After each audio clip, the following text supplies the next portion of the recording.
Chapter 16. Humming to myself, I slipped open the locker door. I squatted down and started to pull notebooks from the locker floor when a flash of red caught my eye. Dripping red. Thick dripping red liquid oozing down the side of the locker door. I gasped. At first I thought it was blood. Then I quickly realized I was staring at paint. Bright red paint. I scrambled to my feet and read the scrawled message someone had painted on the door. When will the creeps meet? Whoa! I cried out. I poked a finger in the paint and pulled it out smeared with red. The paint was fresh. The letters dripped down the locker door. Someone had painted it just moments ago. But who? And why? Was it supposed to be a joke? What was the funny part? It was all a mystery to me. The bright red words glowed angrily out at me, and I picked up my backpack and slammed the door. I didn't have time to think about it all now. I had to get to class. That night, the calls started early. I finished my homework by 8:30, and I was in the den watching a basketball game on TV with my dad.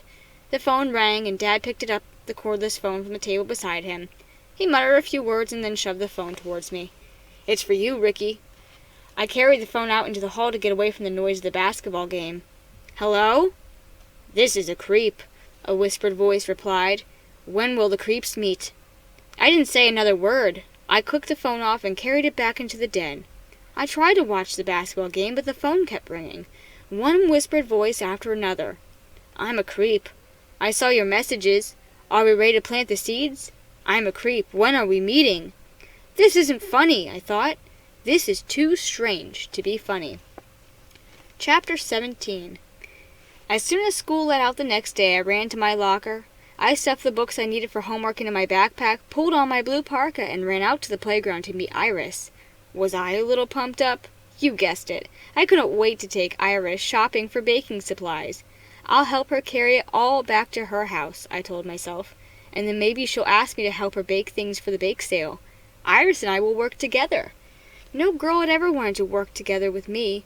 When Brittany Hopper found out I was going to be her lab partner for frog dissection, she stayed home from school for 2 weeks. I had to cut up the frog all by myself, and of course I made a disgusting mess of it. But Iris was different. Iris was new. Do they give prizes in bake sales? I didn't know, but I figured, if they did, I'm sure Iris and I could win one. Then the other kids in the school would see that I'm not such a loser. These were my thoughts as I waved my way to the back of the playground. I had big plans. Big, big plans. But my plans never came true. No chance, because I never met Iris.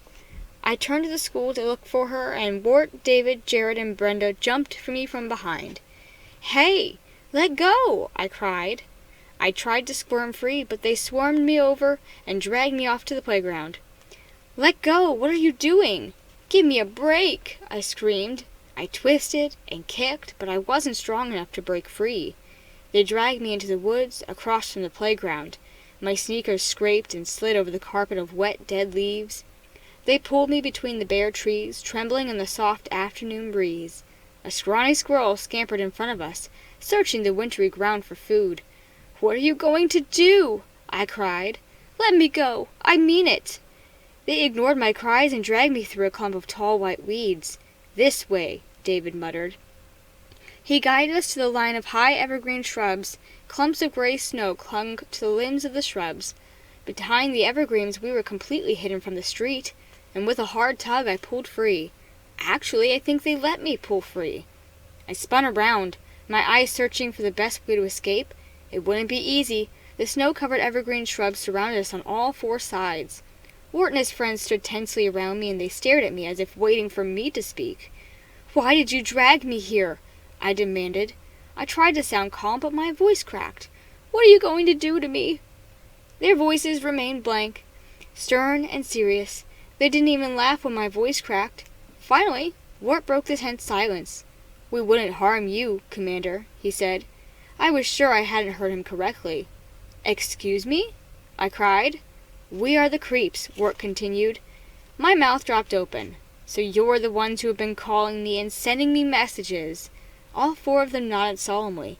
"Yes, Commander," Brenda said. She shook off some wet snowflakes that had fallen from the trees into her long black hair. "I should have known it was you." I muttered through clenched teeth. Oh yes, you should have known, Jared repeated. We called as soon as we got your message, Commander, David chimed in. What is this commander stuff? I snapped. Why are you calling me that? We didn't guess that you were the commander, Wart replied. If we had known you were, we would have never teased you and played mean jokes. Please accept our apology, Commander, Brenda added. We are so sorry. You should have made yourself known to us sooner, David chimed in. Yes, now we must act quickly, Wart added. What are you talking about? I screamed. What is your problem? Were they trying to drive me crazy? What was this stupid new game about? I have to meet someone, I told him impatiently. I don't have time for dumb games.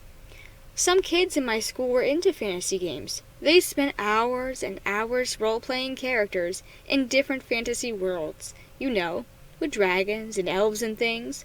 But I never saw Wart and his pals playing those games. So what on earth did they think they were doing now?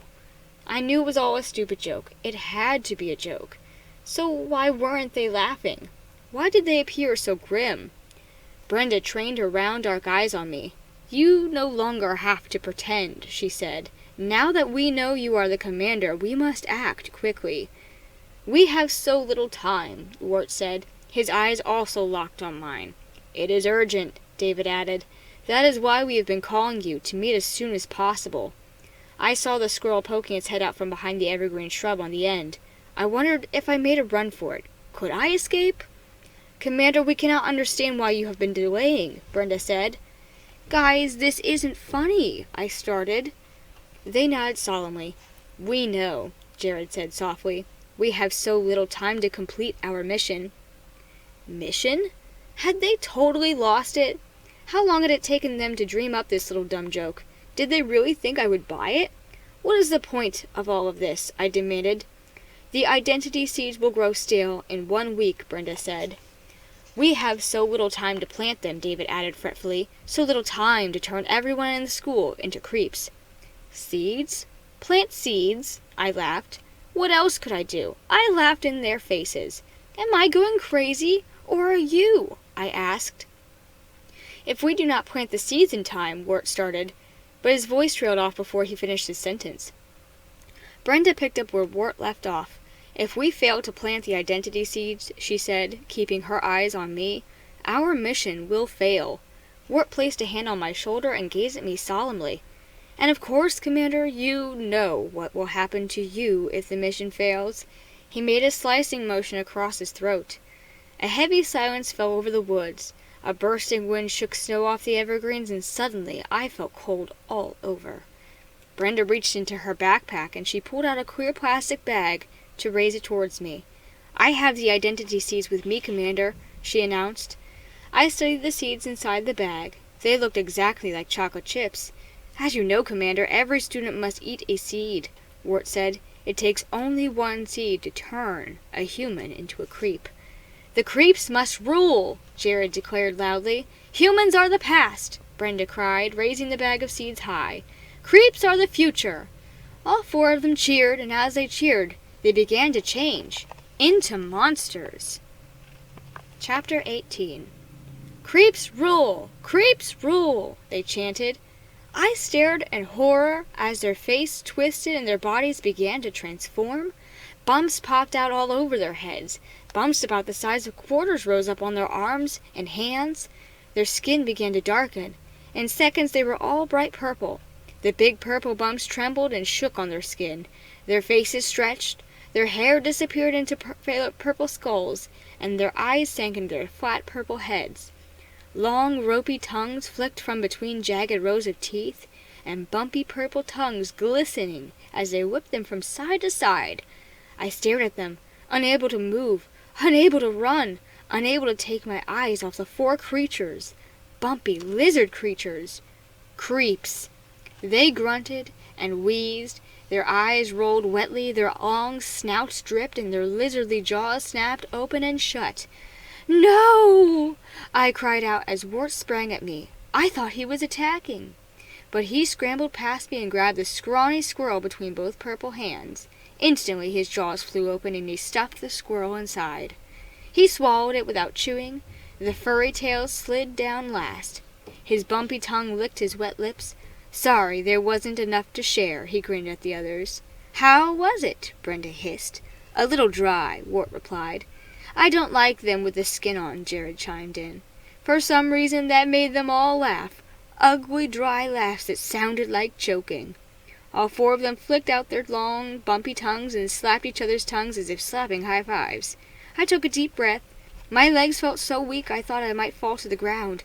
I have to go now, I stammered. In her purple fingers, Brenda raised the bag of seeds in front of my face. Only 1 week left, Commander, she said. How will we plant them inside the students? We have waited so long for you. Do you have a plan? Yes, my plan is to get out of here. Now, I replied. I turned to leave, but they had me surrounded. Their wet eyes studied me, their purple chests heaving noisily in and out. The bumps on their skins quivered. Wart made a little bow like a servant. But if you leave, Commander, when will the creeps meet again? He asked softly.